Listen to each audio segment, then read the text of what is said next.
Olá, que bom estarmos juntos mais uma vez. E hoje nós vamos dar continuidade à aula, a terceira aula, ao qual na segunda aula nós falávamos um pouco acerca das peculiaridades que existem no sermão expositivo. E hoje eu queria, de forma muito prática, trazer para você exatamente o que é que o sermão expositivo ele se propõe a nos ensinar a partir do texto bíblico. Então, para que você possa compreender, é importante que no sermão expositivo,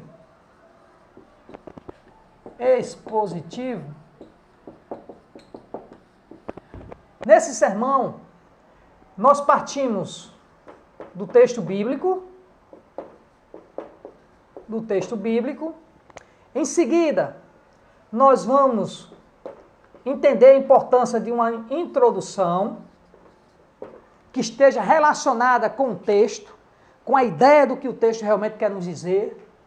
Em terceiro lugar, nós vamos extrair a ICT, que eu já falei na aula anterior, que é a ideia central do texto, onde nós vamos perguntar para o texto o que ele disse, a quem disse, para quem disse lá no passado, onde o verbo vai estar exatamente no passado, né?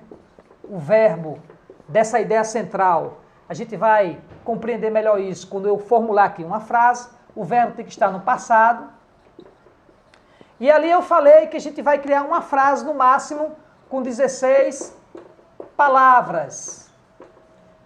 Depois nós vamos ter a tese, em que a tese, o verbo, tem que estar no presente, para extrairmos a ideia do que o texto falou no passado e o que ele vai falar hoje, no momento presente. E aqui nós vamos extrair da frase que vamos construir de 16 palavras, vamos fazer uma síntese para criarmos a nossa tese, uma frase no máximo com 12 palavras. Em seguida, nós vamos, da tese, vamos tirar o título do nosso sermão, depois os tópicos e, por fim, a conclusão. Então, o nosso sermão vai estar estruturado nesta sequência aqui. E para que a gente possa entender melhor, eu vou pegar um texto bíblico, vou ler exatamente com você, para que você possa compreender exatamente o que é que nós estamos falando. E eu vou escolher aqui Lucas capítulo 15. Você pode pegar a sua Bíblia aí agora, onde você estiver, na sua casa, no seu escritório. Enfim, gostaria que você pudesse também nos acompanhar na compreensão do que diz o texto que fala aqui do capítulo 15, que é a passagem muito conhecida acerca do filho pródigo, ou do filho perdido. E no capítulo 15, vou colocar aqui no quadro para que você possa realmente aí nos acompanhar, Lucas capítulo 15, do versículo 22 ao versículo 31. Então, de forma prática, nós agora vamos desenvolver o nosso sermão a partir desse texto bíblico aqui, que diz o seguinte, Lucas capítulo 15, verso 22.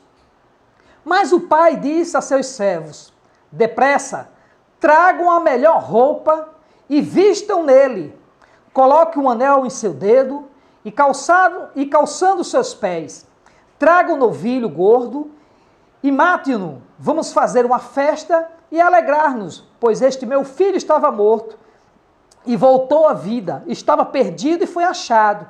E começaram a festejar o seu regresso. Enquanto isso, o filho mais velho estava no campo. Quando se aproximou da casa, ouviu a música e a dança. Então chamou um dos seus servos e perguntou-lhe o que estava acontecendo. Este lhe respondeu, seu irmão mais novo, ele voltou. E seu pai matou o novilho gordo, porque o recebeu de volta são e salvo. Ora, o filho mais velho encheu-se de ira e não quis entrar. Então seu pai saiu e insistiu com ele, mas ele respondeu ao seu pai, olha, todos esses anos tenho trabalhado como escravo ao teu serviço e nunca nunca desobedeci às tuas ordens, mas tu nunca me deste nenhum cabrito para que eu pudesse festejar juntamente com meus amigos.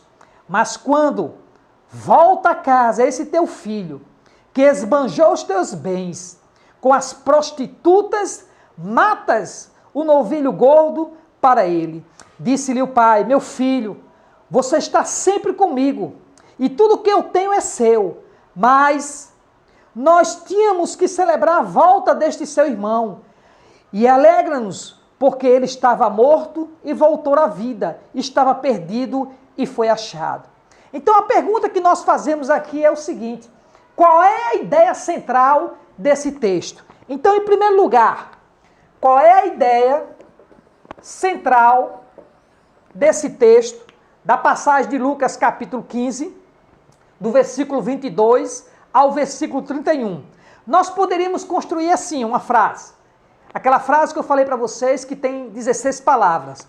Poderíamos escrever assim: incapacitado de amar. Preste atenção que o verbo vai estar no passado. E compreender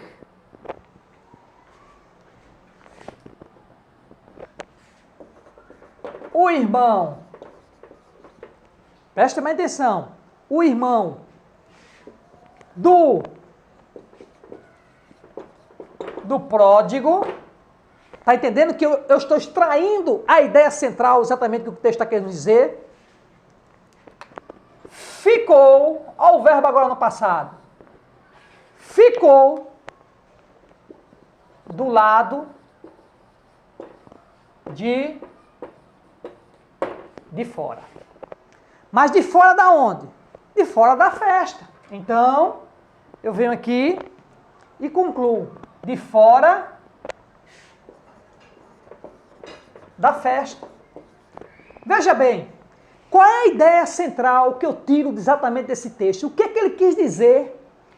O que disse lá no passado, quando o autor bíblico escreveu exatamente esta passagem dessa parábola do filho pródigo. Obviamente que, ao lermos um texto como este, nós podemos aqui tirar várias ideias centrais do texto. Só que essa ideia central que eu estou tirando aqui não se aplica a outro texto. Pelo contrário, só aplica a esse texto, porque é a ideia do que está dizendo esse texto. E eu vou criar outra ideia central do texto para você entender que quando você desenvolve essa técnica, você vai aprender a extrair cada vez mais, através de suas posteriores leituras, extrair outras ideias além daquela que você já construiu. Então, veja bem, incapacitado de amar e compreender o irmão do pródigo, ficou do lado de fora da festa. Então, perceba que o irmão, ele fez questão de não participar exatamente daquilo que o pai estava realmente assim festejando, comemorando a volta do filho. E quando nós construímos esta ideia, é para dizermos o seguinte, que muitas vezes, olha que eu não cheguei na tese, mas se eu quisesse transportar essa ideia para o momento presente, eu poderia simplesmente dizer que, assim como o filho, o irmão do pródigo, ele ficou do lado de fora da festa, muitas vezes nós também ficamos de fora, do lado da vida, daqueles que são festejados por Deus, ou de repente terem voltado exatamente para os braços do Senhor Jesus, ou quem sabe ter se reconciliado com a igreja. E muitas vezes nós não nos alegramos com a volta, com o retorno dessas pessoas, desses irmãos, desses filhos pródigos que estavam distantes. Então, às vezes nós temos esta mesma atitude do filho pródigo. Então veja que quando nós construímos uma ideia central do texto, isso nos dá margem para construirmos e desenvolvermos o nosso sermão, a nossa homilia, de uma maneira tão rica que as pessoas vão começar a compreender que existe uma lógica no nosso discurso. Quando nós construímos exatamente essa ideia central do texto, em que o verbo realmente se encontra no passado. Talvez você diga assim, professor Roberto, Construa outra ideia central do texto a partir de Lucas capítulo 15, versículo 25 a 32, para que eu possa compreender melhor. Sim, eu posso aqui criar outra ideia central do texto. Veja que eu não vou fugir. A segunda ideia central do texto, não vou fugir dessa lógica do texto, mas para que você possa realmente compreender como é que funciona. Vamos lá. Ao declarar, presta atenção, ao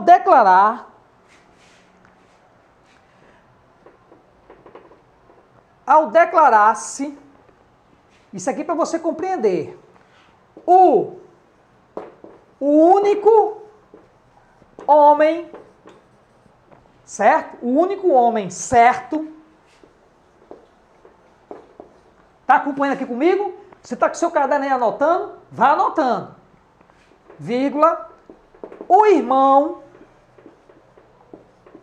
do pródigo, certo? O irmão do pródigo. Aí aqui é que vem exatamente o verbo agora no presente, ó. Revelou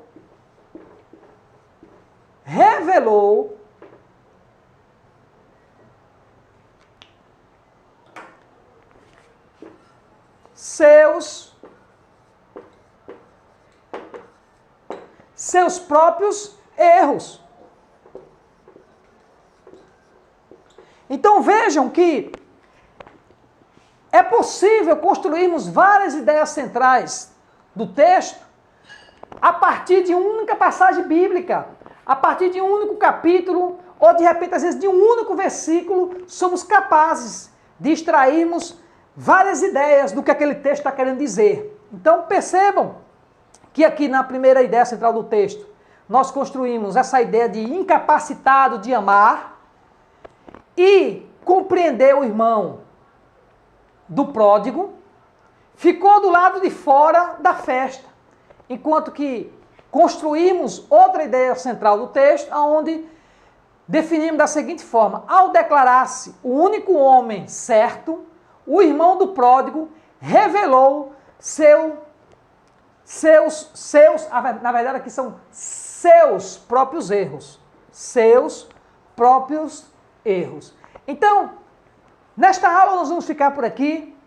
Na próxima eu vou trabalhar melhor agora a tese, para que você tenha essa compreensão da importância de extrairmos do texto a ideia central, assim como a tese. Então, um forte abraço. Gostaria mais uma vez que você pudesse nos ajudar, primeiro, curtindo, segundo, comentando esta aula, este vídeo, e em terceiro, compartilhando para que outras pessoas também possam serem alcançadas e abençoadas assim como você. Então, um forte abraço do seu amigo, do seu irmão, o professor Roberto Silva. Deus te abençoe.